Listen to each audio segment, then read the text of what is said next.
Notre thématique de la semaine autour des jeux de café et le roi en la matière, c'est bien sûr le flipper. Une entreprise mosellane s'est même installée sur le créneau des réparations de ces machines. Reportage Grégory Boileau et Menel André. Tout le monde a connu ça.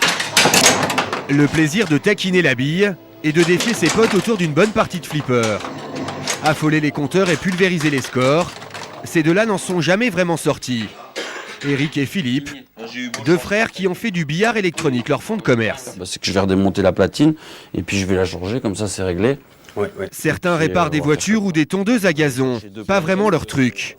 Eric et Philippe ont choisi de reprendre l'entreprise de leurs parents créée en 1964. Ils restaurent de vieux flippers, usés et fatigués par le temps. Ça demande énormément de travail. Il y a beaucoup d'heures de passer pour refaire des vieux flippers comme ceux-là qui ont été laissés à l'abandon pendant plusieurs années. Et il y a tout à refaire, quoi. C'est un peu comme une vieille voiture. Si on la sort d'une grange et puis on veut la revoir fonctionner, il faut tout reprendre. Voilà. Chez eux, c'est un peu le paradis du jeu, des flippers dans chaque recoin. De quoi en perdre la tête. Ils en retapent 5 ou 6 par mois.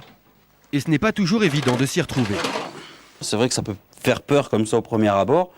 Après, bon, c'est une habitude aussi de travailler dedans. Et on sait où chercher après. Et au besoin, on a des schémas qui peuvent nous aider aussi pour des recherches de panne plus pointues, pour des problèmes qui sont différents que les problèmes courants qu'on peut rencontrer, qui sont des problèmes d'usure ou des problèmes de fonctionnement normal. Ces deux-là sont de vrais touche-à-tout, des chirurgiens de tous les jeux de café traditionnels. Baby-foot, billard et bornes d'arcade font aussi partie de leur terrain d'action. Dans un instant, l'agenda. Il est temps à présent de passer à notre thématique de la semaine consacrée aux jeux traditionnels de café.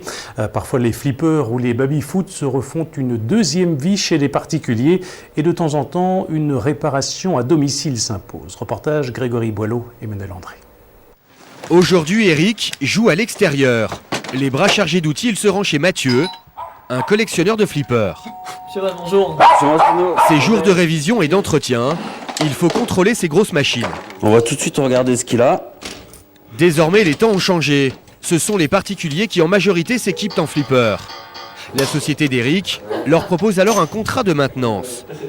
On passe pas tout le temps dans tous les couloirs. D'accord. Donc c'est pour ça, au bout d'un moment, lui, en autodiagnostic, il marque que le contact, il n'a pas fonctionné depuis un moment. Ok, rien de grave alors. Rien de grave. Une fois par an, il y a toujours quelque chose à changer. Une ampoule, un caoutchouc, une petite bricole qui demande l'intervention d'un expert. C'est des machines qui sont quand même costauds, mais il y a beaucoup de choses dessus, donc ça donne d'autant plus de possibilités de panne différentes. Mais sinon, c'est quand même des machines qui sont relativement fiables. Des interventions à domicile. Mathieu n'a pas hésité car il veut que ces machines soient bichonnées. Un foot flipper qui en collectionne depuis l'âge de 12 ans. Ça nous rappelle les années lycée déjà, quand on allait entre 2 heures de cours au café se faire une petite partie. Il y a plein de choses à découvrir dans un flipper, c'est pas juste taper la bille comme dans 2 targets et 2 bumpers. Il y a beaucoup plus de choses à faire sur ces flippers de ces générations-là et on est vite pris au jeu. La passion du jeu finit toujours par vous rattraper. Mathieu a consacré une salle entière au flipper, il en possède 4. Mais sa collection a déjà atteint une vingtaine de machines. Dans un instant, des idées de sortie. Il y a bien longtemps, il n'y avait qu'un seul endroit. On jouait au flipper ici, dans les bistrots. Mais les machines ont déserté les lieux, un peu comme les dinosaures la surface de la Terre. Ce patron de bar est un peu le dernier des Mohicans. Il a voulu garder une machine, coûte que coûte. Les gens, ils jouaient pratiquement que à ça. Ils jouaient les tournées au flipper, ils jouaient un verre au patron, on jouait avec les clients. Celui qui perdait, il payait un verre. Maintenant, c'est fini. Les flips, ça ne se fait plus. Ça se joue, il n'y a plus de jeu, il n'y a plus rien. Avant, chaque enseigne avait son flipper. C'était indispensable. Philippe a connu l'âge d'or des machines dans les cafés. C'était sa principale clientèle. On avait 250 jeux en tout, répartis dans des cafés, dans des casernes, dans des écoles. Tout ça, ça faisait qu'on arrivait à amortir les jeux d'une manière relativement correcte. Aujourd'hui, c'est plus tellement le cas. La France des cafés s'est lassée du flip. Mais certains essayent de réintroduire en masse ces grosses bêtes à 4 pattes. Semi-finale. Au Luxembourg, par exemple, beaucoup d'endroits ont ressorti un flipper pour attirer une clientèle de nostalgiques. Presque tous les soirs, je viens jouer quelques parties. Et bon, je suis vraiment un joueur passionné. C'est un jeu très précis. Il y a des missions à accomplir. et de gagner des jeux gratuits. Et aussi de battre le score, d'être le premier dedans. Voilà. C'est comme les petits-enfants. Une espèce en voie de disparition. Pourtant, il y a 20 ans, la France était le premier pays importateur de flippers. C'est la fin de cette édition. Une passion, partons maintenant à la découverte d'un collectionneur de flippers. Ce Messin en possède une 50aine chez lui. Reportage Grégory Boileau, Emmanuel André. L'histoire est souvent la même. Un beau matin, on se passionne pour quelque chose et le lendemain, la passion n'a plus de limite. Pour Denis, on peut même parler d'acharnement. À 13 ans, il découvre les joies du flipper. À 50, il en possède autant qu'il y a de bougies sur son gâteau d'anniversaire. Des machines éparpillées aux 4 coins de sa maison. En clair, chez Denis, on peut jouer au flip, de la cave au grenier. C'est un bon dérivatif au stress. Je crois que c'est vraiment, quand on a une journée un peu difficile, c'est très agréable de jouer sur un flipper. D'ailleurs, on reste toute sa vie un enfant. Il y a que ce qui différencie un enfant d'un adulte, c'est le prix et la taille des jouets. Mais autrement, on reste un enfant toute sa vie. Son truc, c'est plutôt les vieilles machines, les flippers des années 60 entièrement mécaniques. Dans sa collection, on trouve des petits bijoux comme celui-ci, avec un fronton animé et des petites voitures qui tournent.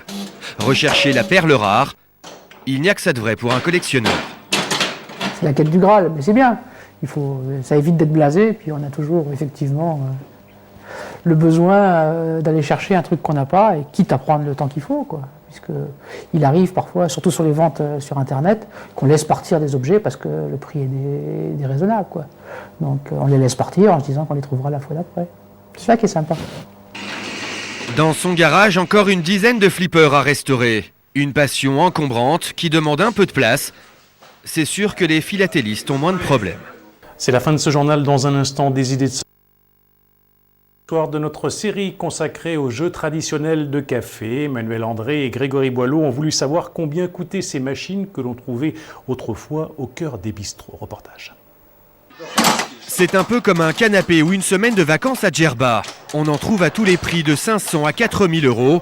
À chaque bourse, son flipper d'occasion. Mais comment expliquer de tels écarts? Tout va dépendre de l'état de la machine, de son entretien, mais surtout de l'intérêt du jeu. Il y a certains modèles de flippers qui ont marqué les générations parce que ce sont des flippers qui ont extrêmement bien fonctionné. Il y avait beaucoup d'argent dedans, les gens faisaient la queue pour jouer. Ils préféraient ce modèle par rapport à d'autres. Pourquoi? Parce que celui-là, les rampes étaient plus accessibles, il y avait des targettes tombantes, il y avait un multiball formidable, il y avait une émulsion sur le flipper qui faisait qu'on avait envie de rejouer, de gagner, de finir l'émission. Un flipper trop simple, on s'en lasse très vite. Un flipper culte va s'arracher à prix d'or comme celui-ci. Un modèle Indiana Jones de 93 vendu aux alentours de 2500 euros. Pourtant, il y a 10 ans, on pouvait le trouver 4 fois moins cher. Il y a moins de flippers, donc et les gens en demandent de plus en plus. Et puis, on en a de moins en moins. Des centaines et des centaines de flippers sont repartis vers les États-Unis parce que le marché du particulier aux États-Unis s'était déjà développé avant nous. Donc là, maintenant, nous, on y vient. Alors maintenant, on rame pour avoir du flipper. La loi de l'offre et de la demande a fait exploser le marché. Désormais, pour trouver son flipper favori, il faut un peu de patience et un peu plus que quelques pièces. C'est la fin de